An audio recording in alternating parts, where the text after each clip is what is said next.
Nabila. Aku Hani. Aku Rana. Pertama, ada pengertian mazhab merkantilisme. Mazhab merkantilisme adalah teori ekonomi yang menyatakan bahwa kesejahteraan suatu negara ditentukan oleh jumlah modal dan aset yang dimiliki, serta besarnya perdagangan internasional yang dilakukan. Mazhab merkantilisme pertama kali lahir di wilayah kerajaan Inggris dan Perancis. Hal ini dilatar belakangi oleh semangat Renaissance yang muncul di Eropa dari abad ke-14 sampai abad ke-16. Kedua, ada ciri-ciri mazhab merkantilisme. Yang pertama, ada kekayaan suatu negara diukur dalam bentuk emas dan perak. Yang kedua, semakin banyak emas dan perak yang dimiliki, maka semakin kaya dan kuat negara tersebut. Yang ketiga, pemerintah harus mendorong ekspor dan mengurangi impor. Yang keempat, melarang ekspor logam mulia seperti emas dan perak. Yang keenam, negara harus mendorong ekspor dan memupuk kekayaan negara dengan merugikan negara tetangga. Yang ketujuh, pemikiran-pemikiran mazhab merkantilisme hanya dapat dilakukan dengan kekuatan pemerintahan yang besar. Pendapat yang pertama yaitu ada dari Thomas Mann. Sir Thomas Mann lahir pada tanggal 17 Juni 1971 hingga 21 Juli 1641. Adalah seorang penulis ekonomi Inggris dan sering disebut sebagai penganut paham merkantilis awal dan terakhir. Yang paling menonjol, ia dikenal karena menjabat sebagai Direktur East India Company. Berkat keyakinannya yang kuat terhadap negara dan pengalaman sebelumnya sebagai pedagang, Mann mengambil peran penting selama depresi ekonomi yang dimulai pada tahun 1620 untuk mempertahankan East India Company dan memulihkan stabilitas ekonomi Inggris. Mann menerbitkan A Discourse of Trade from England into the East Indies. Mann adalah salah satu penganut paham merkantilis pertama.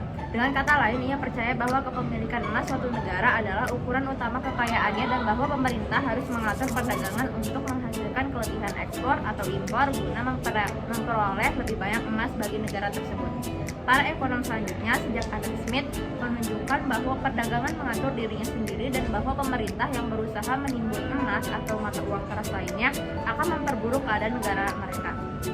Perkembangan lebih lanjut dari gagasan Mann muncul dalam England's Treasure karya Foreign Trade, sebuah buku yang tidak diterbitkan hingga tahun 1664, puluhan tahun setelah kematiannya.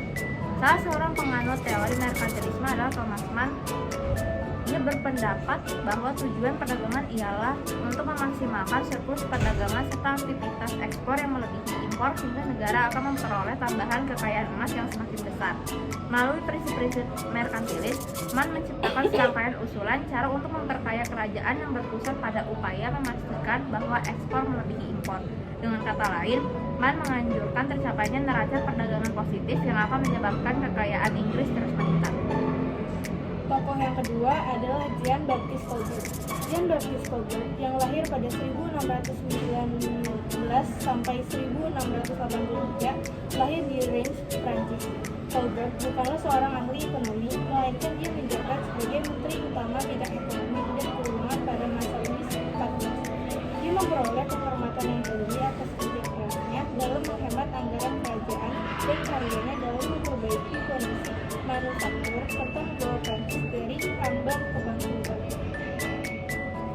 Selanjutnya ada pendapat Jean Baptiste Colbert.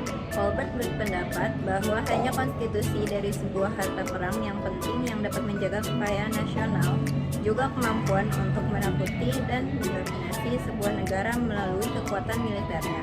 Colbert juga membuat sebuah kebijakan yang orientasinya lebih mengarah pada kekuasaan dan kejayaan negara, bukan untuk memperkaya orang perorangan. Sekian presentasi dari kami. Mohon maaf apabila ada salah kata atau perbuatan. Wassalamualaikum warahmatullahi wabarakatuh.